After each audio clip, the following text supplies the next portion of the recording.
Hello guys, welcome to अफसर academics. आज हम अपने सेकंड चैप्टर इरा वन पार्टी डोमिनेंस में उसका बेसिक जो है वन पार्टी डोमिनेंस उसके बारे में पढ़ेंगे। तो क्या था वो नेचर ऑफ कांग्रेस डोमिनेंस, मतलब जो कांग्रेस का डोमिनेंस इंडिया में चल रहा था उसका नेचर कैसा था, वो क्यों चल रहा था और किस तरह चल रहा था, वो हमने लास्ट वीडियो में डिस्कस कर लिया है कि कैसे फर्स्ट 3 इलेक्शंस में जो है वो कांग्रेस ही जीत रही थी, चाहे वो स्टेट इलेक्शन थे चाहे सेंटर के इलेक्शन थे। तो वो डोमिनेंस कैसी थी और किस तरह चल रही थी, इसके बारे में अब हमें डिस्कस करना है। तो इंडिया जो है वो एकमात्र अकेली कंट्री नहीं थी जिसमें कि एक पार्टी का डोमिनेंस चल रहा था उस जमाने में, जबकि बहुत सारी कंट्री नई नई आजाद हुई थी। तो उस जमाने में जितनी भी ज्यादातर कंट्रीज थी उनमें एक ही पार्टी का डोमिनेंस चला आ रहा था। जैसे कि experience of dominance one party, जो भी और देशों में जो चल रही थी गवर्नमेंट उनमें भी वन पार्टी डोमिनेंस था, लेकिन दोनों के बीच में काफी डिफरेंस था। क्या डिफरेंस था? जैसे कि जो और कंट्रीज में वन पार्टी का डोमिनेंस चल रहा था वहां पर उन्होंने वो डेमोक्रेटिक तरीके से नहीं कर रखा था। जैसे कि कुछ कंट्रीज थे चाइना, क्यूबा और सीरिया। इन देशों में क्या था कि कॉन्स्टिट्यूशन ने ही उनके यहाँ सिंगल पार्टी सिस्टम कर रखा था, जिसकी वजह से क्या था कि एक ही पार्टी थी। जब एक ही पार्टी थी तो वो इलेक्शन नाम के होते थे, एक ही पार्टी है तो ऑब्वियसली वही जीतती, तो सिंगल पार्टी का डोमिनेंस रहता था।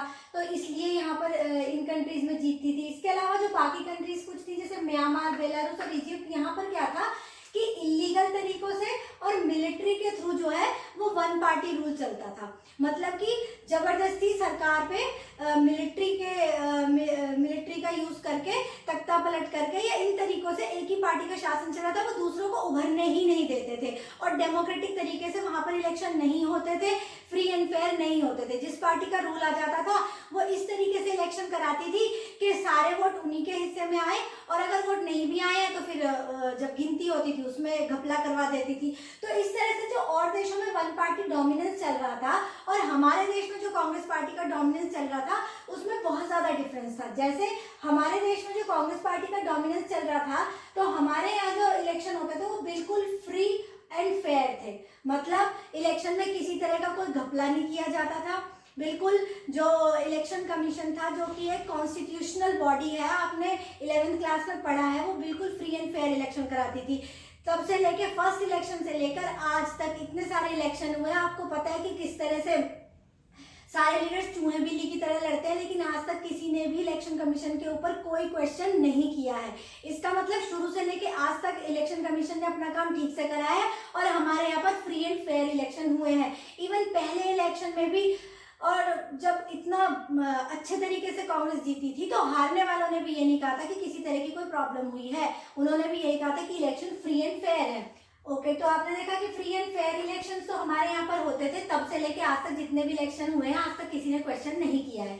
इसके अलावा मैनी पार्टी कंटेस्टेड, मतलब हमारे यहाँ पर कोई एक सिंगल पार्टी नहीं थी कि बस वही लड़ रही है तो वही जीत रही थी। बहुत सारी पार्टीज थी। शुरू से ही हमारे यहाँ पर मल्टी पार्टी सिस्टम है, आप सबको पता है, ये सब आप पहले से ही पढ़ते चले आ रहे हैं कि हमारे कंट्री में मल्टी पार्टी सिस्टम है। बहुत सारी पार्टी शुरू से ही इलेक्शन लड़ती आ रही है और उसके बाद जो है तब कांग्रेस जीत रही थी। तो किसी भी लिहाज से बाकी कंट्रीज की तरह हमारे यहाँ पर वन पार्टी डोमिनेंस नहीं था। हमारे यहाँ पर बिल्कुल फ्री एंड फेयर तरीके से कांग्रेस जीत रही थी। इसके अलावा क्या था कि किस कंट्री से आप फिर भी मैच कर सकते हैं हमारे देश की जो कांग्रेस जीत रही थी, वो थी अफ्रीकन नेशनल कांग्रेस इन साउथ अफ्रीका, जो वहां पर अपार्थिव के बाद वहां पर जीतनी शुरू हुई थी। आपको पता ही है कि अपार्थिज्म क्या था, कि जैसे साउथ अफ्रीका में गोरे और कालों के बीच में बहुत डिफरेंस किया जाता था। तो उसके लिए जब ये अपार्थिज्म वहां पर खत्म हो गया था तो उसके बाद जो है African national Congress south Africa में उसी तरह से जीतती जा रही थी जिस तरह से हमारी कंट्री में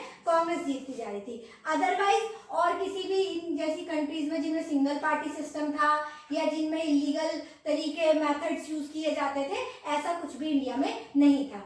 अब क्वेश्चन ये आता है कि ये इतना एक्स्ट्रा ऑर्डिनरी तरीके से कांग्रेस जीत क्यों रही थी? तो इसके बहुत सारे रीजंस हैं और बेसिकली ये चैप्टर इसी बारे में है। अब हम मेन बात पर आते हैं कि कांग्रेस इतना क्यों जीत रही थी, इतना एक्स्ट्रा ऑर्डिनरी विक्ट्री कांग्रेस की क्यों हो रही थी। बेसिकली ये इस चैप्टर का मेन क्वेश्चन है कि कांग्रेस कि क्यों इतना एक्स्ट्रा ऑर्डिनरी तरीके से हर इलेक्शन में, चाहे वो सेंटर का इलेक्शन हो चाहे वो स्टेट का इलेक्शन हो कांग्रेस क्यों जीतती थी। तो उसके कारण है, पहले तो था लेगेसी ऑफ फ्रीडम स्ट्रगल, मतलब जितना भी पूरा हमारा फ्रीडम स्ट्रगल था, अगर उसमें से कांग्रेस नाम को हटा देंगे तो हमारे पास ज्यादा कुछ बचेगा नहीं। कहने का मतलब ये है कि सारा फ्रीडम स्ट्रगल जो भी मेन था वो सब कांग्रेस ने ही स्टार्ट किया था। जनता को फ्रीडम स्ट्रगल में साथ लाने का जो सारा काम था वो कांग्रेस ने किया था, इसलिए कांग्रेस के साथ जनता का एक जुड़ाव था। कांग्रेस को जनता अच्छी तरीके से पहचानती थी, उसके लीडर्स पे उसका विश्वास था, वो उसमें फ्रीडम फाइटर सारे थे। तो जनता जो है के लिए एक बहुत जानी पहचानी पार्टी जो थी वो कांग्रेस थी।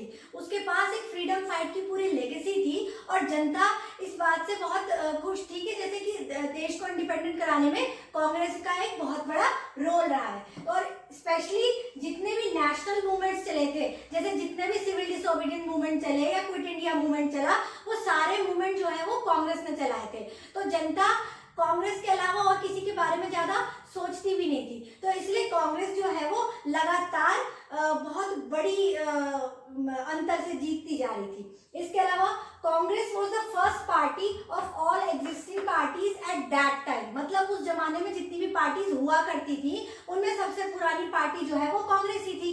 कांग्रेस सबसे पहली आप कह सकते हैं कि जानी मानी पार्टी इंडिया की थी, और जब इलेक्शंस हुए इंडिपेंडेंस के बाद तो सबसे पुरानी पार्टी कांग्रेस थी। इवन आज भी कांग्रेस से पुरानी पार्टी कोई भी नहीं है। तो कांग्रेस सबसे पुरानी पार्टी थी और जो पुरानी होगी उसको जनता अच्छी तरह से जानती भी थी, तो इसलिए कांग्रेस जीतती आ रही थी। इसके अलावा बहुत ही ऑर्गेनाइज्ड नेटवर्क था। ऑर्गेनाइज्ड नेटवर्क का मतलब ये था कि पूरा जम्मू कश्मीर से लेके कन्याकुमारी तक, गुजरात से लेके आसाम तक, हर जगह पर कांग्रेस ने अपना नेटवर्क फैलाया हुआ था, क्योंकि वो इतनी पुरानी पार्टी थी। हर जगह के नेता उसकी पार्टी में थे, लीडर्स की पहुंच थी जनता के बीच तक। सारे बड़े से लेके छोटे लीडर जितने भी थे वो जनता के बीच में जाकर काम करते थे, जिसकी वजह से उसका ऑर्गेनाइज्ड स्ट्रक्चर जो था वो जनता को साथ लेके चल पाता था। इसकी वजह से जनता जो है कांग्रेस को ज्यादा से ज्यादा वोट करती थी। इसके अलावा कांग्रेस जो था वो as social and ideological coalition था, मतलब कांग्रेस एक इस तरीके की पार्टी थी जिसमें कि हमारे देश की हर तरह की आइडियोलॉजी जो है वो उसी में समाहित हो रखी थी। कहने का मतलब उस जमाने में जितनी भी आइडियोलॉजी, कोई सोशलिस्ट के बारे में सोचता था, सोशलिज्म के बारे में, कोई कम्युनिज्म के बारे में सोचता, या जिस भी तरह की सोच विचार थी उस सबको कांग्रेस ने अपने अंदर समेटा हुआ था। वो जमाना ऐसा नहीं हुआ करता था कि आप अलग सोच रहे हैं तो आपको पार्टी से निकाल के अलग कर देंगे। जैसे आपने भी रिसेंटली अपने यहाँ देखा होगा, आम आदमी पार्टी जब शुरू में बनी थी बड़े जोर शोर से बनी थी, लेकिन धीरे धीरे जैसे ही कुछ लोगों ने जो पार्टी का नेतृत्व था बेसिकली उसके खिलाफ बोलना शुरू करा तो सबको बाहर निकाल दिया, सबने अपना अलग अलग रास्ता देख लिया। लेकिन उस जमाने में कांग्रेस में ऐसा नहीं हुआ करता था। सबको अपनी राय रखने का, अपनी अलग आइडियोलॉजी रखते हुए भी साथ में चलाने का जो गुण था वो कांग्रेस के अंदर था। तो जब लोगों को सभी तरह की आइडियोलॉजी एक ही जगह मिल जाती थी तो उनको और कहीं जाने की जरूरत ही नहीं पड़ती थी।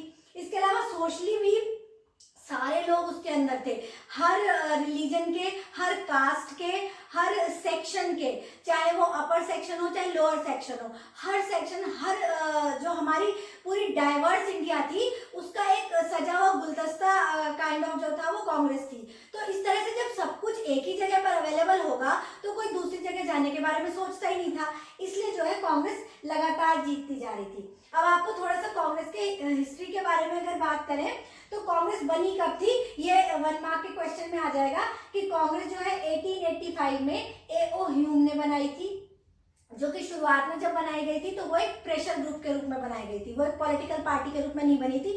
प्रेशर ग्रुप का मतलब ये होता है जो हमारी जनता की या जो उनकी बातें होती हैं वो सरकार को प्रेशराइज करते हैं कि वो उसको माने। तो शुरुआत तो इस तरीके से हुई थी। और कांग्रेस में कौन से लोग थे जिनसे शुरुआत हुई थी, वो थे जो इंग्लिश स्पीकिंग एलिट क्लास थी, जो इंग्लिश स्पीक करते थे और जो बड़े अमीर लोग थे और जो पढ़े लिखे लोग थे, जो अपर कास्ट थी, जो अर्बन थे, मतलब जो शहरी लोग थे, पढ़े लिखे थे, अमीर लोग थे। शुरुआत तो उन्हीं लोगों ने करी थी, लेकिन धीरे धीरे कांग्रेस ने अपना ऑर्गेनाइजेशन इस तरीके से बना लिया कि उसमें सभी लोग आते चले गए। स्पेशली कब से हुआ ये, जब गांधी जी आ गए 1916 के बाद। उसके बाद क्या हुआ, जैसे भी जितने भी मूवमेंट चलते गए, जितने भी सिविल डिसोबीडियंट मूवमेंट चले या जो भी कांग्रेस ने मूवमेंट चलाए, आम जनता कांग्रेस के साथ जुड़ती चली गई और उसका सोशल बेस जो है वो बहुत बड़ा होता चला गया, जिससे क्या हुआ कि सारे डाइवर्स ग्रुप उसके साथ मिल गए। अब वो एक अमीरों की या इंग्लिश बोलने वाले बहुत पढ़े लिखे शहरी लोगों की पार्टी नहीं रह गई थी, अब उसमें सब लोग एक साथ आ गए थे। अब चाहे उसमें पीजेंट्स हो, इंडस्ट्रियलिस्ट हो, अर्बन हो, विलेजर हो, वर्कर हो, ओनर हो, सभी कास्ट, ऊंची नीची, सभी लोग जो है एक साथ आ गए थे। तो इतने सारे ग्रुप्स को जब आपने इंडिया में पाए जाने वाले हर रिलीजन, हर कास्ट, हर सेक्शन को ले लिया था, तो ऑब्वियसली जनता में उसकी पहुंच बहुत अंदर तक हो गई थी। इसलिए जनता कांग्रेस के अलावा और किसी के बारे में ज्यादा सोचती नहीं थी, सोचने की उन्हें जरूरत ही नहीं पड़ती थी। इसलिए कांग्रेस लगातार जीतती चली जा रही थी। इसके अलावा जब इंडिपेंडेंस के बाद क्या हुआ कि कांग्रेस ने क्या बन गई है, रेनबो काइंड ऑफ, ये भी आपको 1 मार्क के क्वेश्चन में आ सकता है कि रेनबो लाइक सोशल कोलिशन बन गया। मतलब कांग्रेस को क्यों कहा गया कि वो एक इंद्रधनुष रेनबो की तरह बन गया। रेनबो कैसा होता है, जिसमें कि अलग अलग कलर्स एक साथ होते हैं और वो उसको और ज्यादा खूबसूरत बना देते हैं।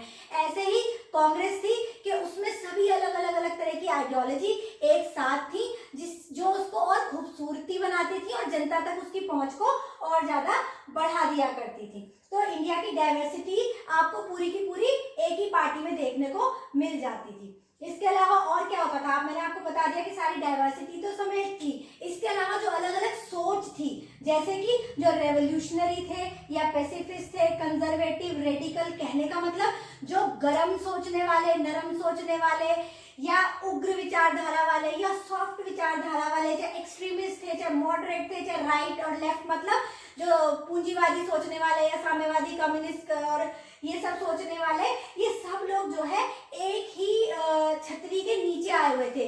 पामर जो है वो एक थे, उन्होंने ये दी थी इसको संज्ञा कि ये एक अम्ब्रेला काइंड ऑफ थी कांग्रेस की, उस छतरी के नीचे उसने सबको समाहित कर रखा था। तो ये एक ऐसा प्लेटफॉर्म था जिसमें कि हर तरह के लोग जो थे वो शामिल थे। और इवन अलग अलग तरह के लोग ही नहीं, अलग अलग तरह की जो छोटी पार्टीज थी वो भी अपनी अलग आइडियोलॉजी और अपना अलग कॉन्स्टिट्यूशन होने के बावजूद भी उस जमाने में कांग्रेस में रह सकती थी। देखो उस जमाने में ऐसा होता था, अब ऐसा नहीं होता है। तब क्या होता था कि छोटी जो पार्टीज थी वो अपने कॉन्स्टिट्यूशन होते हुए, अपनी अलग सोच होते हुए भी कांग्रेस में रह सकते थे और उनको अपनी बातों को रखने का पूरा अधिकार था, उनकी बातों को सुना भी जाता था। तो उसको क्या बोला जाता है, फैक्शंस। फैक्शन का क्या मतलब होता है कि जब अलग अलग सोच और विचार के बहुत सारे लोग एक जगह पे हो जाते हैं, तो इस तरह से कांग्रेस थी कि सभी अलग तरह के लोग थे, सबको अपनी बात रखने का हक था। और इसलिए जो है कांग्रेस एक ऐसा ऑर्गेनाइजेशन था जिसने कि सारे पार्टी, सारे ग्रुप्स, सारे कास्ट, सारी क्रीड, सबको एक साथ रखा हुआ था, जिसकी वजह से कांग्रेस जो है वो लगातार बहुत बड़े अंतर से जीतती चली आ रही थी। और हमने देखा कि फर्स्ट 3 इलेक्शंस में चाहे स्टेट हो चाहे सेंटर हो, कांग्रेस का डोमिनेंस रहा। तो ये क्वेश्चन जो है इस चैप्टर का मेन क्वेश्चन है, 6 मार्क्स में आ सकता है। इसके अलावा जो मैंने आपको ये अलग अलग छोटे 1 मार्कर बताए हैं, ये भी अलग से आ सकते हैं। आई होप आपको पूरा कांग्रेस डोमिनेंस जो है वो समझ में आ गया होगा, कांग्रेस का स्ट्रक्चर भी समझ में आ गया होगा। लेकिन अगर फिर भी कुछ समझ में नहीं आया है तो आप कमेंट सेक्शन में क्वेश्चन कर सकते हैं। समझ में आ गया है, वीडियो पसंद आई है तो प्लीज हमारे चैनल को जरूर सब्सक्राइब कीजिएगा। Thank you very much.